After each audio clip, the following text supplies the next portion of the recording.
9 संख्या पद्धति वर्मा गैस का क्वेश्चन नंबर 32 से क्वेश्चन को मैं हल कर रहा हूँ। इससे पहले का क्वेश्चन जो नहीं बनाए हैं वो कृपया पीछे का वीडियो देखें।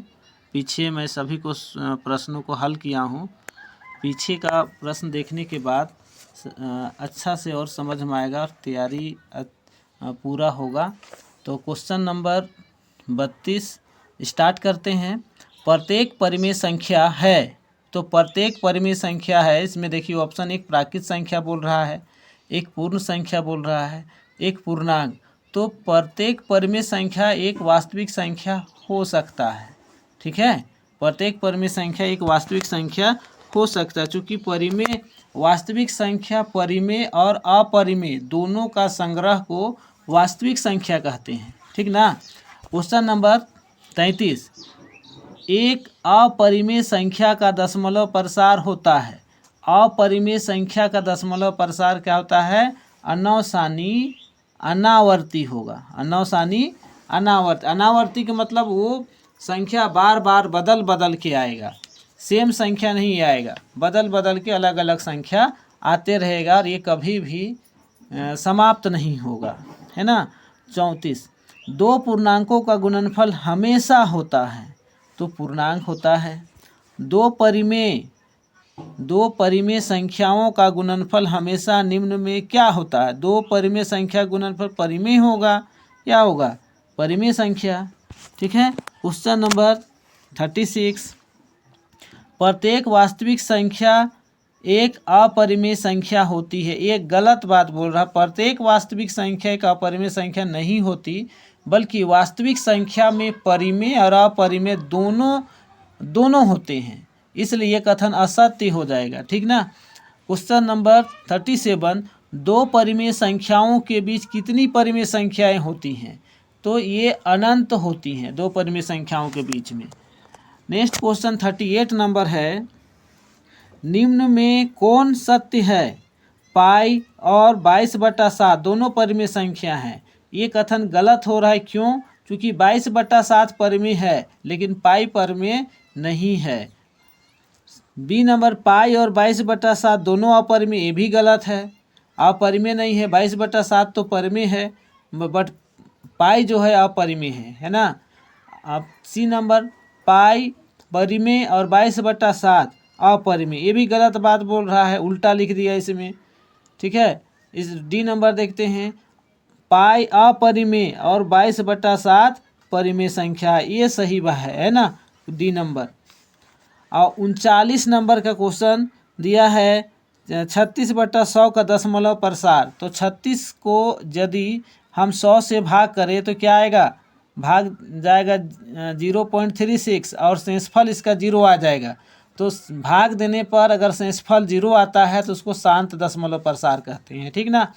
तो ऑप्शन ए हो जाएगा। 1/11 का दशमलव प्रसार, तो 1/11 का दशमलव प्रसार क्या होगा? अनवसानी आवर्ती होगा। कैसे होगा? तो 1 को यदि हम 11 से भाग करें तो भाग नहीं जाएगा, तो हम लोग दशमलव लगा के एक 0 लगाएंगे। ठीक ना। फिर एक 0 लगाएंगे तो 100 होगा। 11×9 99, घटाएंगे तो फिर वही हाल हो जाएगा। 10 है, अब दशमलव लगाएं तो एक 0 लगा दिए, अब इसके लिए एक 0 और लगाना पड़ेगा, तो इस 100 हो जाएगा इस तरह से। फिर 11×9 99, एक बचेगा। तो इस तरह से 0.09 यहाँ पर 0.09 ये रिकरिंग आ जाएगा, बार बार रिपीट करते रहेगा। ठीक ना। इसलिए क्या होगा? अनवसानी आवर्ती हो जाएगा। क्वेश्चन नंबर 41 है। यहाँ पर देखिए दशमलव प्रसार पूछ रहा है, तो दशमलव प्रसार इसका शांत होगा या अशांत होगा? 4×8 32 और ये क्या हो जाएगा? 33। 33/8 हर का भाज्य गुणनखंड करेंगे तो क्या आएगा? 33। यहाँ पर 2 का पावर 3 आएगा। अगर 2 का पावर में आए या 5 का पावर में आए या 7 में आए तो दशमलव प्रसार शांत होता है। इसको बिना भाग दिए भी हम लोग चेक कर सकते हैं, है ना। 42 नंबर, निम्न में किसका दशमलव प्रसार शांत होगा? एकदम इजी है। देखिए पहला देखते हैं, हर का भाज्य गुणनखंड क्या 3 आया है? नहीं होगा। हर का भाज्य गुणनखंड अगर 2 या 5 या दोनों साथ में आए तो वो शांत होता है। अगर हम 8 को तोड़ते हैं तो 2 का पावर में आता है, अतः यह क्या हो जाएगा, इसका दशमलव प्रसार शांत होगा। और अगर इसको भाग भी देंगे तो शेषफल 0 आएगा। 2 तरीके से हम लोग इसको जांच कर सकते हैं। निम्न में किसका दशमलव प्रसार शांत होगा, तो यहाँ भी वही चीज़ देखिए, इसमें 5 5 आ रहा है ना। 9 और 9/25 है, तो अगर हर को तोड़ते हैं 5 गुना 5 आ रहा है, अतः इसका दशमलव प्रसार शांत होगा। फिर अगला क्वेश्चन है, किसका दशमलव प्रसार शांत है, फिर वही चीज़ है, यहाँ पर 100 देख रहे हैं तो ऑप्शन सी हो जाएगा। 100 को तोड़ेंगे तो 2 और 5 में टूटेगा, ठीक ना। अभाज्य गुणनखंड करेंगे इसको तो 2 गुना 2 और 5 5 इस तरह से टूटेगा। अब क्वेश्चन नंबर 45 है, 0.03 बराबर है। तो इसको बताए थे कि P/Q के रूप में अगर इसको लिखेंगे, इस प्रकार लिखेंगे। अगर एक रेकरिंग है तो एक ऊपर बोला पूरा इसी ही लिख देना है बिना बार लगाए। और अगर एक अंक में है तो 1 9 लिखेंगे और इसको काटेंगे, 3 एकम 3 और 3 तिया 9, तो कितना आ गया, 1/3। 1/3 इसका आंसर होगा। इसी प्रकार देखिए 46 नंबर 0.6 है, तो 6 के ऊपर बार लगा हुआ है तो 6 कितना लिखेंगे, 1 9। 1 के ऊपर अगर लकीर खींचा हुआ, एक ठो बार लगा हुआ, एक अंक में बार लगा तो 1 ठो 9 लिखेंगे। अब इसको काटेंगे, कितना से कटेगा, 3 से। 3 दूना 6, 3 तिया 9, कितना आया, 2/3। पहला ऑप्शन सही है। इसी प्रकार से 47 नंबर में 0.9 के ऊपर बार लगा हुआ है तो 9/9 लिखेंगे और 9 से 9 को भाग देंगे, एक बार में कटेगा, ऑप्शन फर्स्ट हो जाएगा सही। उसी प्रकार से 48 नंबर देखेंगे, ये 0.47 है, ठीक ना।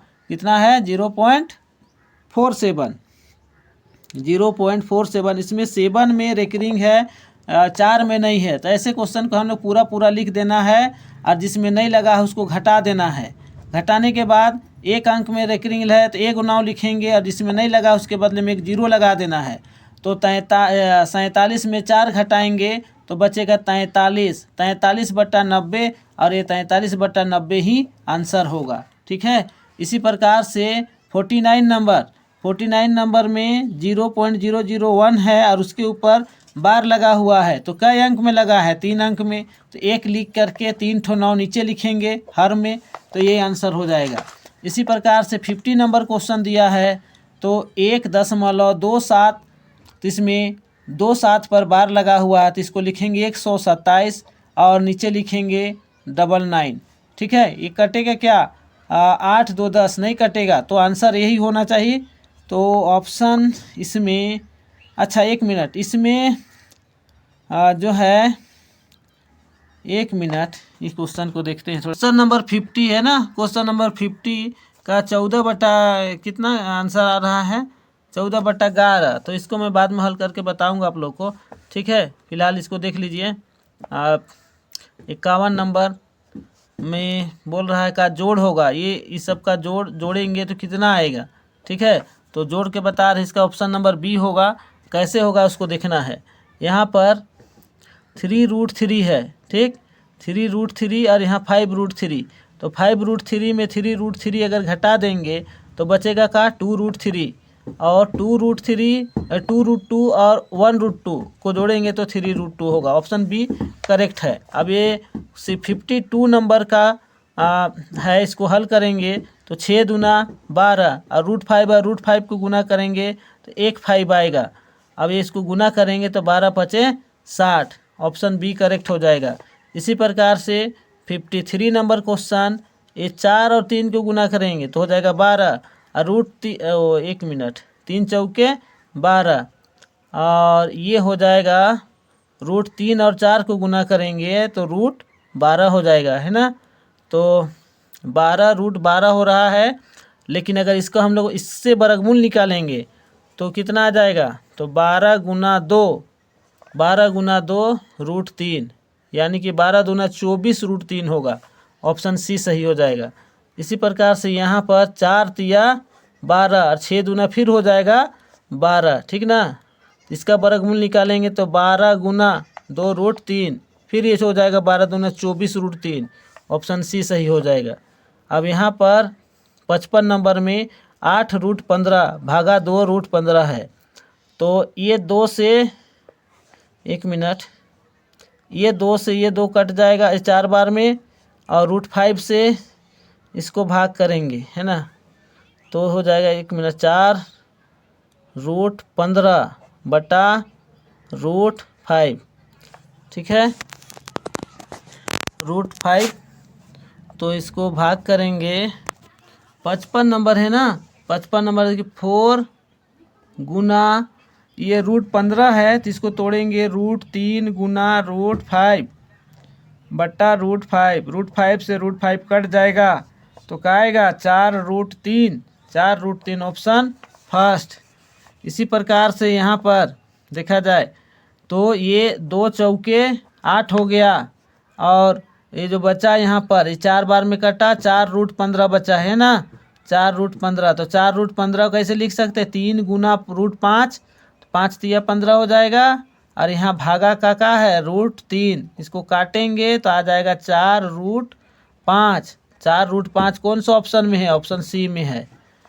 अब इसी प्रकार 6 नंबर देखिए, 6 नंबर 6√6 है, भागा 2√2 है, तो 2 से भाग करेंगे 6 को तो 3 बार में कटेगा, और यहाँ पर √6 है तो इसको ऐसे लिखेंगे 3√6 को लिखेंगे √2 गुना √3, तो 3 और 2 गुना करना 6 आएगा, और भागा करेंगे किससे, √2 से, √2 और √2 कट जाएगा तो क्या बचेगा 3√3।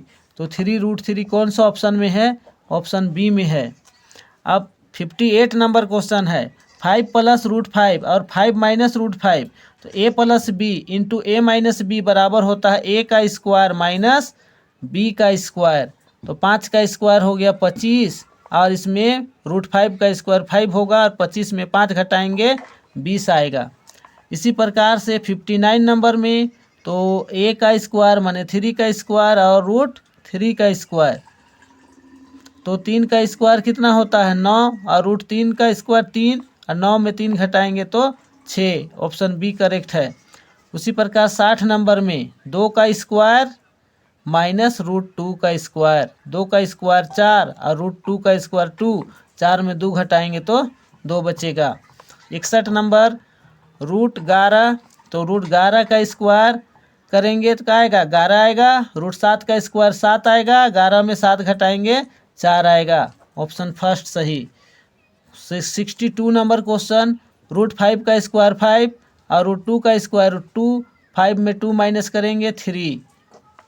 उसी प्रकार से 1/√2 का परमीकरण करेंगे तो 1/√2 गुना √2 अपॉन √2 गुना कर देंगे तो √2/2 ऑप्शन बी करेक्ट हो जाएगा।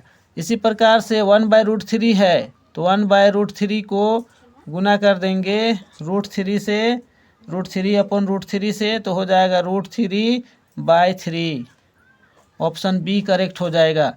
1/√7 का भी यही होगा, है ना, तो √7/7 होगा, ऑप्शन बी सही होगा।